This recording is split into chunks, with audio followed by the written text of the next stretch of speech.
Yeah.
Good night, everyone.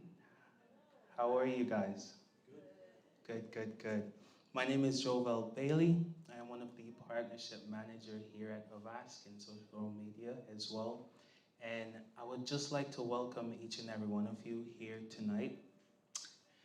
I would definitely say one of the most important things that we learned from the pandemic is how to adapt to online. So with that being said, I would like to welcome all the listeners on our YouTube stream. Welcome, welcome, welcome. Give a round of applause. Perfect. So here at AVASK, we decided to create the e-commerce community, and this event's topic is making shipping less taxing. With that being said, we have witnessed a lot of clients far and wide, and a lot of things that they always have in common is, well, Jovel, how do I save more? How do I save more with shipping? How do I make Evelyn will attend, okay?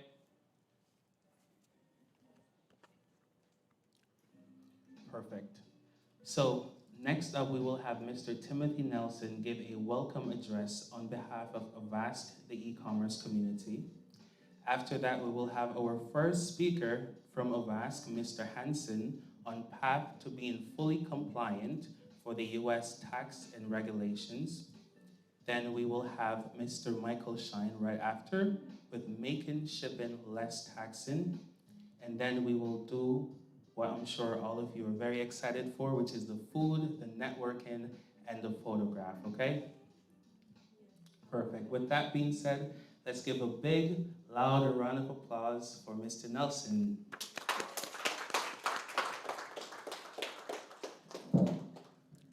Thank you, Jovel. Again, my name is Timothy Nelson. I am the CEO and a CPA here at AVASK Accounting. I've been doing this for about 20 years. And in those 20 years, about 10 of those years, I've been doing e-commerce accounting. And what I love about this is meeting to start this e-commerce community. We want to develop a place where people can come, ask questions, get answers, and help their business grow. So with that said, I'm going to hand it back to Jovel.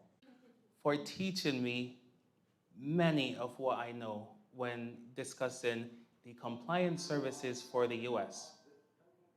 The funny thing is, a client and I, we joke because everywhere else in the world, we have one specific set of rules, one specific set of regulations that they follow, and then there's the US, which has 50 everything. So it's so complicated, and this is why I know this speaker will clarify a lot of things as he's done for myself. With that being said, please give a round of applause for Mr. Hansen.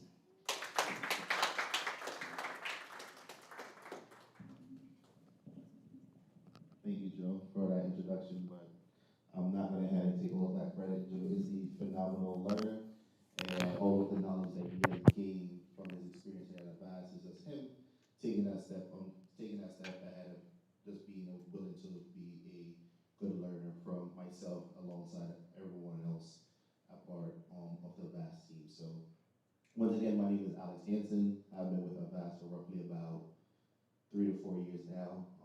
My journey started as a bookkeeper. So this is something where I've been in a lot of different spaces, at AVASK. I'm currently a business development officer at the moment now.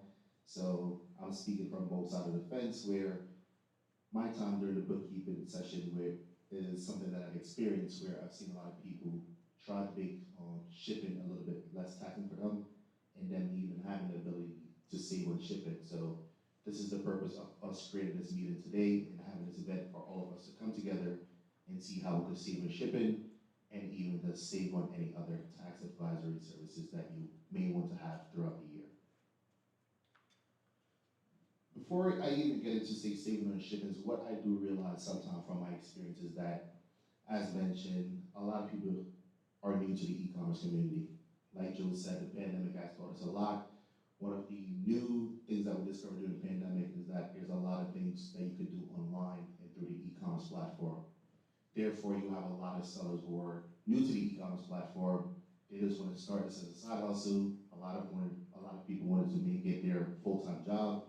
So a lot of people just expand and just try different things and not know how to basically take that first step in the future. So one thing I do realize often is like someone selling on Amazon, for example. A lot of people will start off on Amazon, and a lot of them will start selling through their social security number for the first month or the first 3 months or even the first year, just as a trial period. What I always recommend, even if it's a trial period, it's not something I recommend of selling through your social security number. A lot of people sell through their social security number.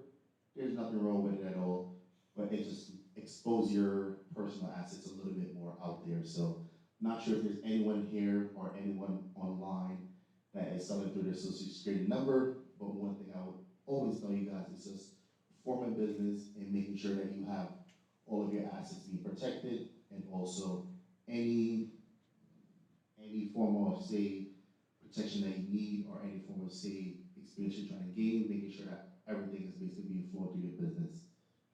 A part of incorporating your business is knowing the different type of entities that you have out there. So you have like an LLC, you have an S Corp, you have a C Corp. Those are the most common ones. But based on your company formation, this is something that should basically match your objectives.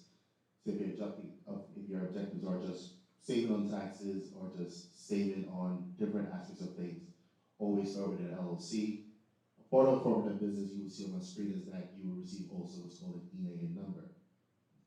So an EIN number is basically like your passport number or your social security number, but it's basically registered your company. So this is not something that's going to be registered in your name, but in your LLC name. With this EIN number, what it will allow you to do is basically report to the IRS, also report to the state government, and also be compliant at any form of tax level. So throughout this period, you will learn more how useful the EIN is, and also what is the purpose of using an EIN.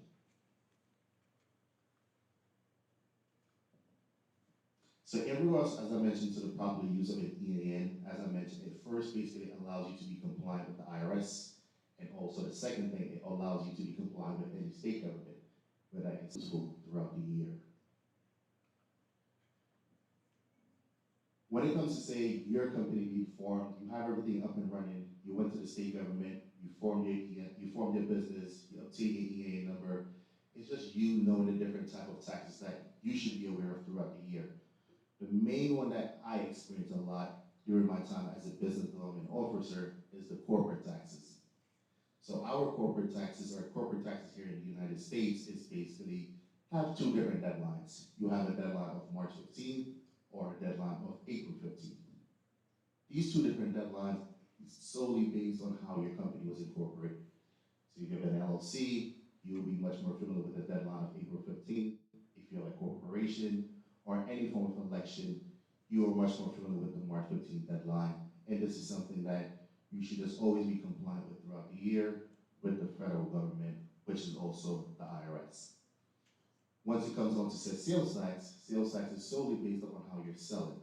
So someone that is selling on, say, Amazon, or someone that is selling on, say, Shopify, their compliance is maybe different, and it's also impactful of how they're storing their inventory, how their inventory is being managed throughout the year. And that is something that will go over a little bit further for you guys.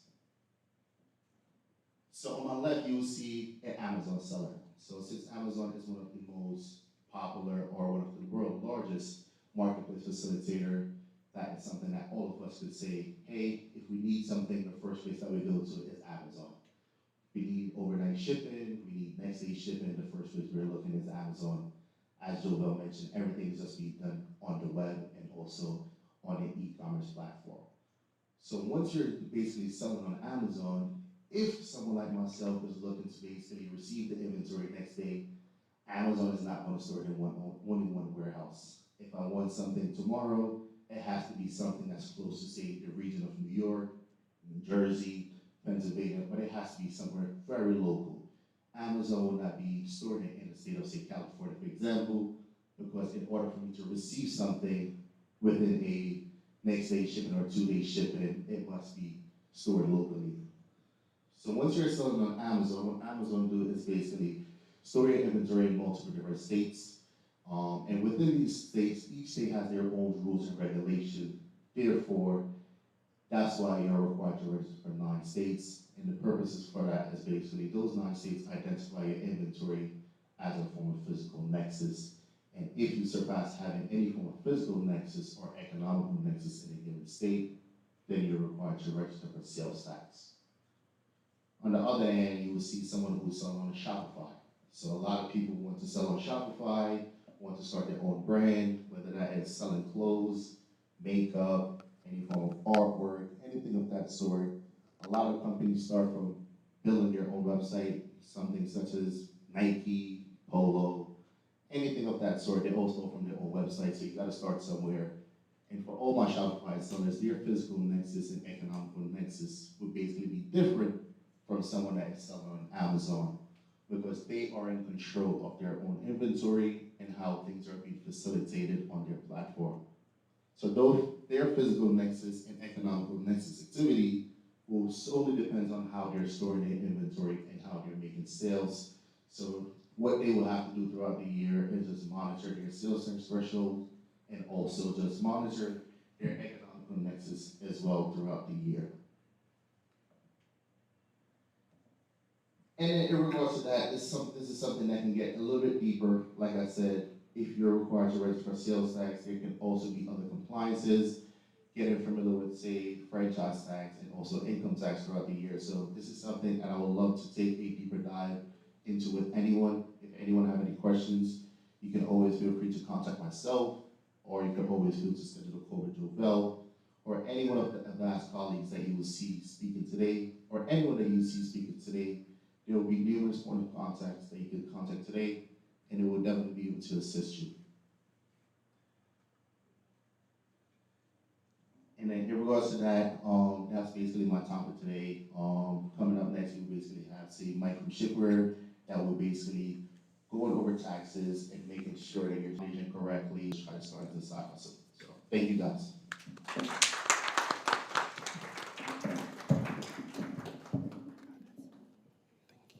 Thank you, Mr. Hansen. Thank you, thank you, thank you.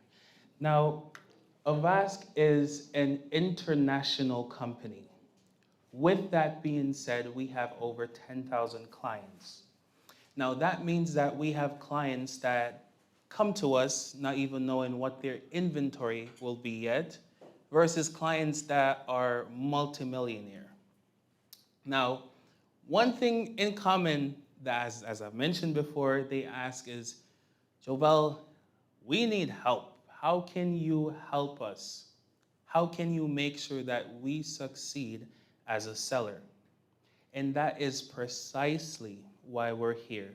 To create the e-commerce community is to make a seller feel heard, feel listened to, want to grow again exponentially. So a part of being, taking on the partnership role, this next speaker was one of the first partners that I met, and having our team's call, it reminds me why I enjoyed this role so much. We sat down and I said, okay, Michael, how can you help our clients? And he smiled, and he gets so excited about saving people money. Now, I don't know about you, but that's someone I want to work with. That being said, I would love to welcome Mr. Michael Shine from Shipware. Thank you, Joel. My pleasure. Appreciate it. Hey, everybody. Thank you for joining. Really appreciate it. Everybody that's here, everybody that's online, really appreciate everybody taking the time on a Friday night. As Jovel mentioned, my name is Michael Shine. I'm a partner development manager at Shipware. I've been with Shipware for about 3 years. I started off as a national account executive, so direct sales role. And then based on the relationships and ecosystem that I've built over the years, Shipware was kind of growing their partner program, so it made sense for me to move over to the partner role. And really love working with our partners. AVASK is one of our trusted valued partners that can really bring a lot of value to our clients. I think I think today there's a lot of competition and everything out there in the market, and creating more value for your clients is super, super critical. So we do that through helping companies save 20% savings on their shipping, but where can we bring a value partner in to provide additional value, like on the tax space? So kind of what we're going to talk about, did the introduction, we're going to kind of talk about who is Shipware, what's kind of the state of the industry, right? There's a lot going on after COVID, constant increases from the carriers. It's getting harder and harder for shippers out there in the market to be competitive. It's a very competitive space. Shipping rates are increasing on a daily basis, it seems like, and it's getting harder and harder out there. So who is Shipware? So Shipware is a performance-based, data-driven consultancy firm of former FedEx and UPS experts. So think of it as the folks that were in revenue management, working on the agreements with the carriers, so they know all the ins and outs. Everything, we know everything that the carriers don't want the shippers to know. Where's the excess margin? Where's the increases? So these folks that came from FedEx and UPS, they know all the ins and outs, and they know where a shipper should sit in the market. Even if a shipper is a good negotiator, they don't have access to the experts that we've brought from the carriers with hundreds of years of collective experience, in addition to our proprietary technology and the data lake that we've amassed over the years of being in business over 20 years. So we have $1.5 billion in spend under management today, and average savings for our clients is about 19.5%. So really what we are is we're advocates for the shippers, right? So we're trying to help the shippers to get to best-in-class pricing. Like I said, even if they're a good negotiator, they don't have access to the experts and the proprietary technology that we have in-house. So really our solution categories, we have several solutions. It really breaks down to three. It's cost reduction and cost containment. As I said, it's a 20% average savings for our clients. It's getting harder and harder out there for shippers based on the increases. It's service improvement, so taking a look at your shipping profile, seeing where can we improve transit times, what other areas can we help them. And a big thing right now in the market, and you may have heard of this, is risk mitigation. So the days of being single sourced to one carrier, say UPS or FedEx, that's kind of changed. So we work with postal consolidators, regional carriers, things of that nature. And how our process works is we do a complimentary analysis of their shipping program. We kind of take a look under the hood. We run it through our proprietary technology. I don't know if you know, but there's about 250 data points in any shipping carrier contract, so it's very complex. So the experts that we have, we run the analysis, and then we kind of see, okay, we can find savings on like UPS or FedEx, but then we can also look at alternative carriers. You probably know the UPS strike was looming out there in the market, and if a shipper didn't have a alternative backup plan, and UPS did go on strike, which they did, they came to an agreement, their products would have sat on the dock. So risk mitigation is a big thing right now in the market.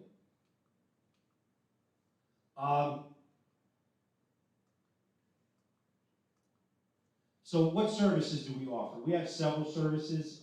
For this presentation, I'm not going to dive into everything, but there's really three things here that I want to kind of stick out. So rate parcel and LTL rate negotiation. So that's where we're doing that complimentary analysis, looking under the hood, seeing what their profile looks like, and then being their coach and earbud in their ear to go back to the carriers to get concessions and cost reductions, things of that nature. So we're not carrier facing with like UPS or FedEx. We're the coach in their background. So we're ghostwriting emails. We're coaching that shipper to go back to the carriers to ask for concessions. Another thing is the carrier mix optimization. We kind of touched on that. So that's looking at alternative carriers. Based on where your shippers, your customers are throughout the country and globally, where can we pull in a consolidator, a regional carrier, things of that nature. The other thing that we're doing is 3PL fulfillment optimization. This is a real differentiator for Shipware. We're the only company in our space that has a fulfillment optimization division. So what we could do is we could work with a 3PL fulfillment organization to optimize their agreements, because many times they pass those shipping costs down to their customers and there's a margin there. So we can help them from that perspective. But the other side of it is, if we have a shipper that's looking for a new fulfillment center, maybe they're looking to expand on the West Coast, the East Coast, maybe they've outgrown their fulfillment center, maybe they're looking for a cosmetics specific 3PL, things of that nature, we can help that shipper negotiate with the 3PL to put in SLAs and get them into a new 3PL facility. A few other things on here, we can audit carrier invoices for discrepancies. The carriers kind of took a lot of that back in terms of the money back guarantees after COVID. So that's one thing. There's usually about a 1 to 5% save there.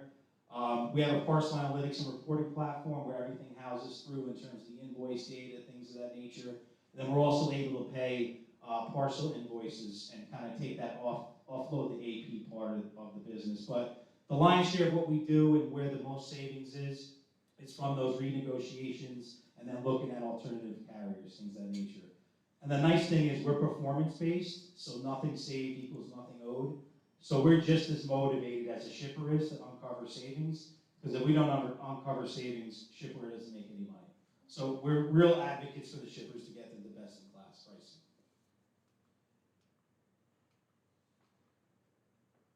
Like I mentioned, we do that complementary analysis, fully complementary, because we want to see what the opportunity looks like, right? Does it make sense to kind of have a conversation further?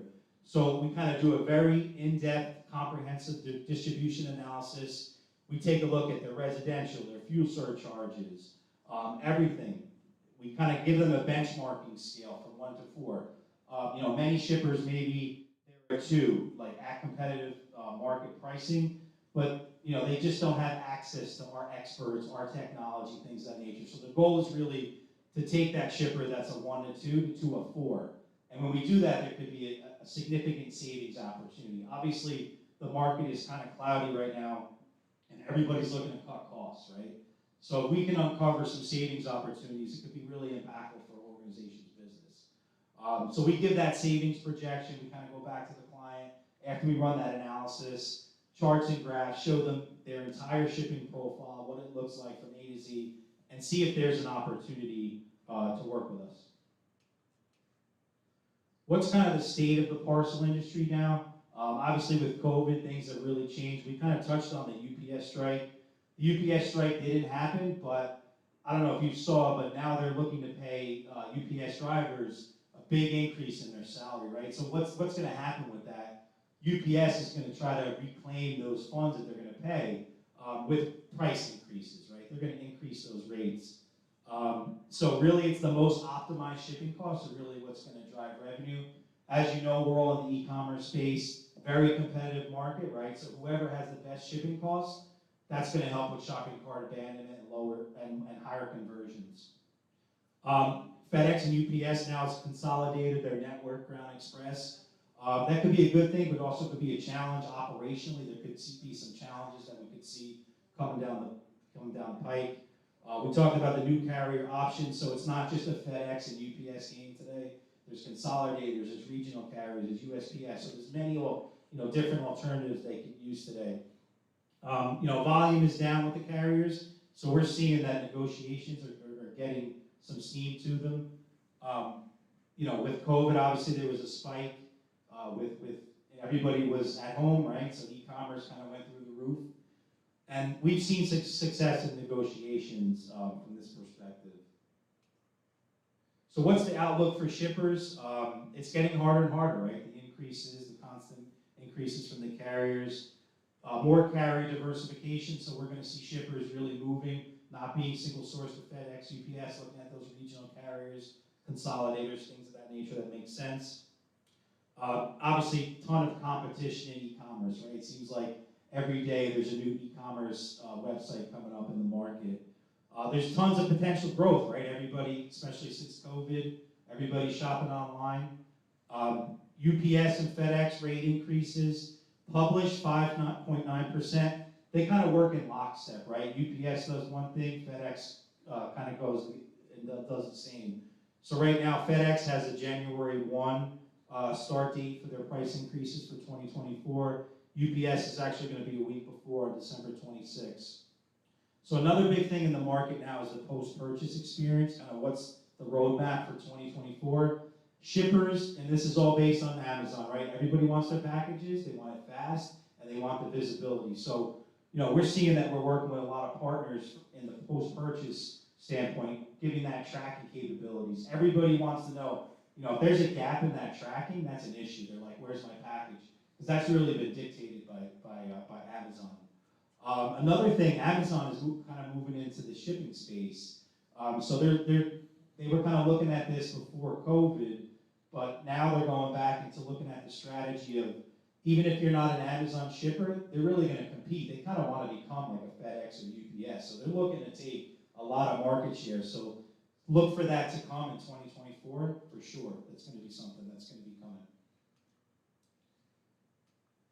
Thank you for your time, everybody. Really appreciate it. Thank you, everybody, to online. If anybody is interested in seeing if they're, being overcharged on their shipping costs, Shipware can help mitigate that. Like I said, we have those experts that came from the carriers. We've been around for 20 years, and we have that 19.5% savings for our clients. It's getting harder and harder, and we're big advocates for shippers to help mitigate those increases. Thank you.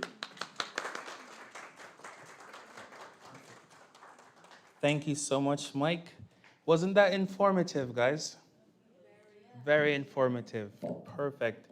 So, everyone, we are at the point of food, networking, and photo shoots, socializing.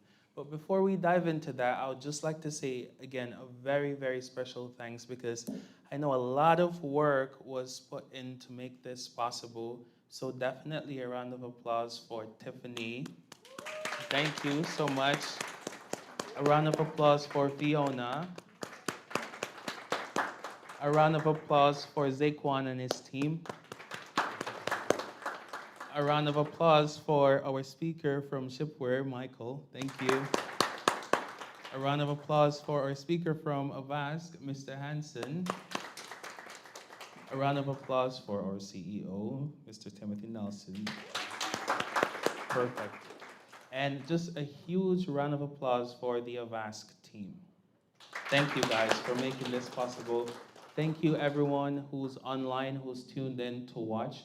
Definitely we will post the email, we'll post our Discord link or link tree, just so you can join the community. You can be at the start of the community and say that, yes, I have been here from the start. And we'll have a great time. So without further ado, enjoy your night. Get home safe, even though majority of you are home. Stay safe. Take care.